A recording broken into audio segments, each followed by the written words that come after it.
আসসালামু আলাইকুম। আরবিডি নিউজের সর্বশেষ আন্তর্জাতিক সংবাদে সবাইকে আমন্ত্রণ জানাচ্ছি। সঙ্গে আছি আমি রাজীব। প্রথমেই জেনে নেওয়া যাক কি থাকছে এখনকার গুরুত্বপূর্ণ সংবাদ শিরোনামে। তালেবানের সঙ্গে বিবাদ, কাবুলে পিআইএ এর বিমান চলাচল স্থগিত। আফগান শরণার্থীদের ঢল নামার জন্য আগ্রাসী দেশগুলো দায়ী বলছে ইরান। ইরানের সঙ্গে বন্ধুত্বপূর্ণ ও আন্তরিক সংলাপ চলছে বলছেন সৌদি পররাষ্ট্রমন্ত্রী। ইরানের উপপররাষ্ট্রমন্ত্রীর সঙ্গে ইউরোপীয় ইউনিয়নের কর্মকর্তা এনরিক মোরার সাক্ষাৎ। এবং সর্বশেষ থাকছে কুমিল্লার ঘটনায় জড়িতদের বিরুদ্ধে যথাযথ ব্যবস্থা নেওয়া হবে বলছেন বাংলাদেশের প্রধানমন্ত্রী শেখ হাসিনা। কুমিল্লায় মণ্ডপে যে পবিত্র কোরআন অবমাননার ঘটনা ঘটেছে, যার জের ধরে সারা বাংলাদেশে এখন চলছে বিক্ষোভ সমাবেশ, ফুলে ফেঁপে উঠেছে আলেম সমাজসহ মুসলিম সম্প্রদায়। তবে কোরআন অবমাননাকারীকে আসলেই কি প্রশাসন ধরতে পারবে, নাকি তাকে বাঁচিয়ে আড়াল করে অন্যদেরকে অর্থাৎ মুসলমানদের উপরই নির্যাতন চালানো হবে? এ বিষয়ে আপনারা কি মনে করেন? এ বিষয়ের উপর আপনারা আপনাদের মূল্যবান মতামত প্রদান করবেন এবং অনুরোধ থাকবে গুরুত্বপূর্ণ এই ভিডিওটি না টেনে শেষ পর্যন্ত দেখার জন্য। এতক্ষণ সংবাদ শিরোনামগুলো শুনছিলেন, এখন বিস্তারিত। তবে তার আগে রিকোয়েস্ট থাকবে ভিডিওটিতে একটি লাইক করুন এবং আপনি যদি এই চ্যানেলটিতে নতুন হয়ে থাকেন চ্যানেলটি সাবস্ক্রাইব করে পাশে থাকা বেল আইকনটি অন করে দিন। তালেবানের সঙ্গে বিবাদ, কাবুলে পিআইএ এর বিমান চলাচল স্থগিত। যুদ্ধবিধ্বস্ত রাষ্ট্র আফগানিস্তানের ভূখণ্ডে কঠোর ইসলামিক সংগঠন তালেবানের বিমান চলাচলের নিয়মে পরিবর্তন এবং কর্মীদের ভয়ভীতি দেখানোর অভিযোগে রাজধানী কাবুলে বিমান ফ্লাইট চলাচল স্থগিত করেছে পাকিস্তান ইন্টারন্যাশনাল এয়ারলাইন্স অর্থাৎ পিআইএ। উড়োজাহাজ চলাচলের ক্ষেত্রে তালেবান নেতারা ব্যাপকভাবে হস্তক্ষেপ করছে বলেও বৃহস্পতিবার অভিযোগ করেছে সংস্থাটি।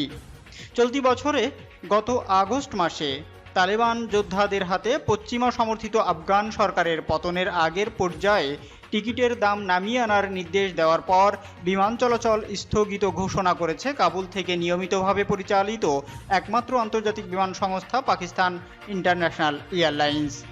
সংস্থাটির একজন মুখপাত্র বলছে, আফগান কর্তৃপক্ষের ব্যাপক হস্তক্ষেপের কারণে আমরা কাবুলে আমাদের বিমান চলাচল স্থগিত করেছি। আফগানিস্তানে বর্তমানে বিমানের টিকিটের দাম অনেকের নাগালের বাইরে চলে গেছে।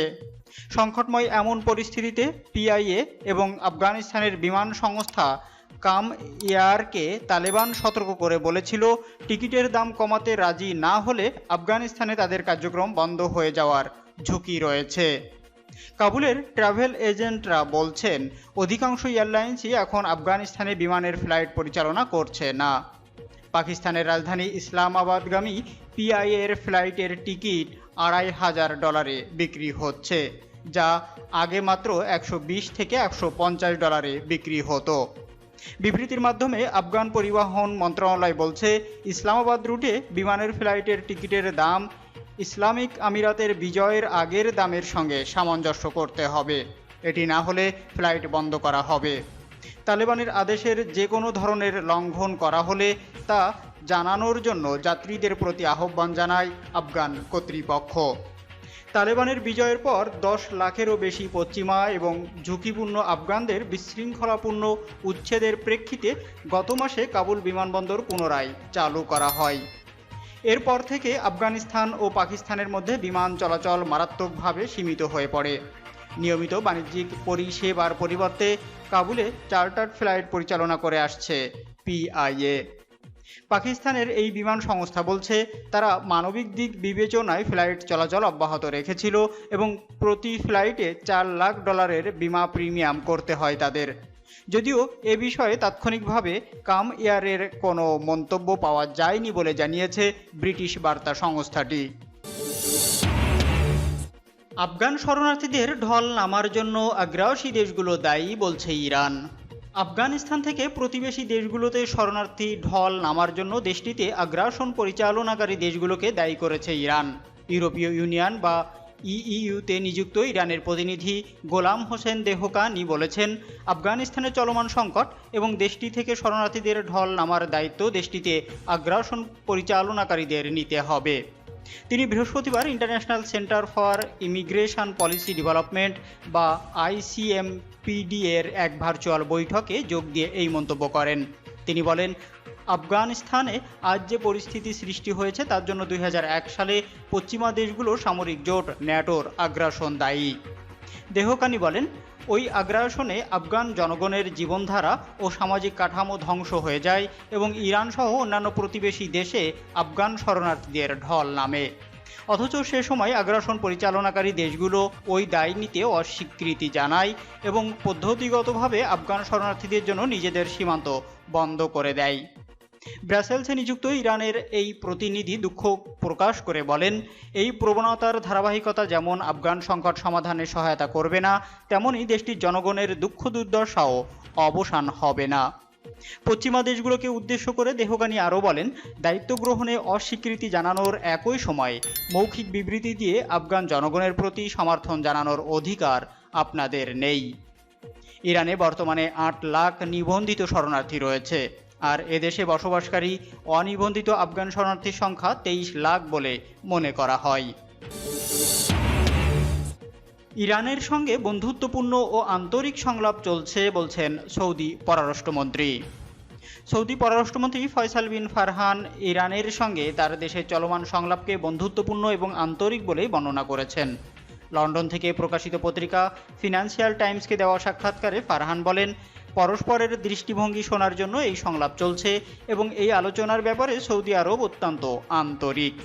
এর আগে ইরানের পররাষ্ট্র মন্ত্রণালয়ের মুখপাত্র সাইদ খাতিবজাদে বলেছেন, ইরাকের রাজধানী বাগদাদে সৌদি আরবের সঙ্গে এ পর্যন্ত ইরানের 4 দফা আলোচনা অনুষ্ঠিত হয়েছে।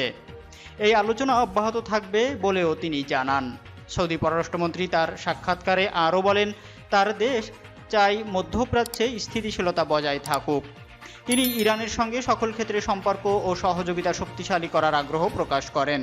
ফিনান্সিয়াল টাইমস জানিয়েছে, ইরান সৌদি আরবে কনসুলেট খোলার পাশাপাশি জেদ্দায় ইসলামী সহযোগিতা সংস্থা OIC এর দপ্তরে প্রতিনিধি পাঠানোর যে প্রস্তাব দিয়েছে, রিয়াদ তা পর্যালোচনা করে দেখছে।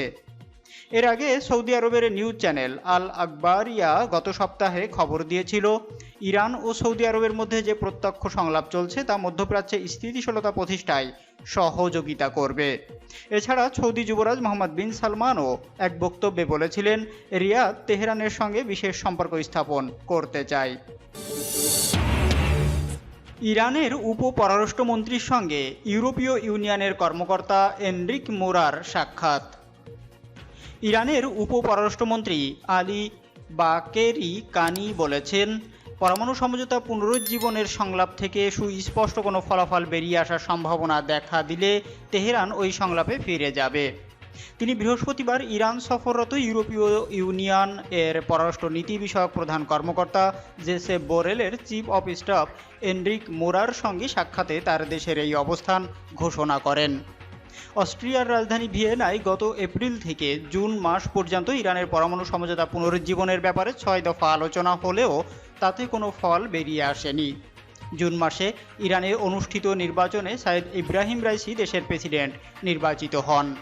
এরপর আমেরিকা ও ইউরোপীয় ইউনিয়নের পক্ষ থেকে বারবার আহ্বান জানানো হলেও তেহরান জানিয়েছে, আগের 6 দফা আলোচনা পর্যালোচনা করার পর এ ব্যাপারে সিদ্ধান্ত ঘোষণা করা হবে। এরই মধ্যে বৃহস্পতিবার ইরানের পররাষ্ট্রমন্ত্রী হোসেন আমির আবদুল্লাহিয়ান তার রুশ সমকক্ষ সের্গেই ল্যাভরভকে বলেছেন, তার দেশের উপর থেকে সব নিষেধাজ্ঞা প্রত্যাহার করতে ওয়াশিংটনের গড়িমসির কারণেই মূলত ভিয়েনা সংলাপের অচল অবস্থার সম্মুখীন হয়েছে। এই অচল অবস্থা নিরসনের উপায় বের করার লক্ষ্যে ইউরোপীয় ইউনিয়ন বা ইইউ এর সঙ্গে ইরান আলোচনা চালাচ্ছে বলেও জানান তিনি। এদিকে ইরানের উপ পররাষ্ট্রমন্ত্রীর সঙ্গে এনরিক মোরার বৃহস্পতিবারের সাক্ষাতে এই সিদ্ধান্ত হয়েছে যে পরমাণু সমঝোতা পুনরুজ্জীবনের সংলাপে অংশগ্রহণের প্রস্তুতির ব্যাপারে এই দুই কূটনৈতিক আগামী সপ্তাহে ব্রাসেলসে বৈঠকে মিলিত হবেন। কুমিল্লার ঘটনায় জড়িতদের বিরুদ্ধে যথাযথ ব্যবস্থা নেওয়া হবে বলছেন বাংলাদেশের প্রধানমন্ত্রী শেখ হাসিনা। বাংলাদেশের প্রধানমন্ত্রী শেখ হাসিনা আশ্বস্ত করে বলেছেন, কুমিল্লার ঘটনায় তদন্ত চলছে, এই ঘটনার পিছনে যারাই জড়িত থাকুক তাদের খুঁজে বের করা হবে। বৃহস্পতিবার ঢাকেশ্বরী মন্দিরে শারদীয় দুর্গাপূজার মহানবমীর অনুষ্ঠানে গণভবন থেকে ভার্চুয়ালি যুক্ত হয়ে এই আশ্বাস দেন প্রধানমন্ত্রী। তিনি বলেন, ইতোমধ্যেই এটার তদন্ত হচ্ছে, জড়িতরা যেই হোক আর যে ধর্মেরই হোক না কেন তাদের বিরুদ্ধে যথাযথ ব্যবস্থা অবশ্যই নেওয়া হবে। আমরা তা করেছি এবং করব। শেখ হাসিনা বলেন, কিছু মানুষের ভিতরে এই দুষ্টু বুদ্ধিটা আছে, যখন একটা জিনিস খুব সুন্দরভাবে চলছে সেটাকে নষ্ট করা। বাংলাদেশ যখন উন্নয়নের পথে দ্রুত এগিয়ে যাচ্ছে সেই সময়ে এই যাত্রাটাকে ব্যাহত করা, সেই সঙ্গে দেশের ভিতরে একটা সমস্যা সৃষ্টি করা।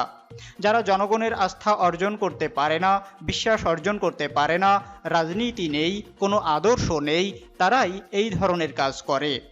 অনুষ্ঠানে মহানগর সর্বজনীন পূজা কমিটির সাধারণ সম্পাদক অ্যাডভোকেট কিশোর রঞ্জন মণ্ডল বক্তব্যের শুরুতে কুমিল্লার ঘটনার প্রসঙ্গ টেনে সংখ্যালঘু সম্প্রদায়ের জন্য আলাদা মন্ত্রণালয় করে তাদের নিরাপত্তা নিশ্চিতের দাবি জানান। মহানগর সর্বজনীন পূজা কমিটির সভাপতি শৈলেন্দ্রনাথ মজুমদার বলেন, আপনাকে বিব্রত করব না, শুধু এইটুকু বলবো, আমাদের লোকেরা ভালো নেই, তারা ভীত।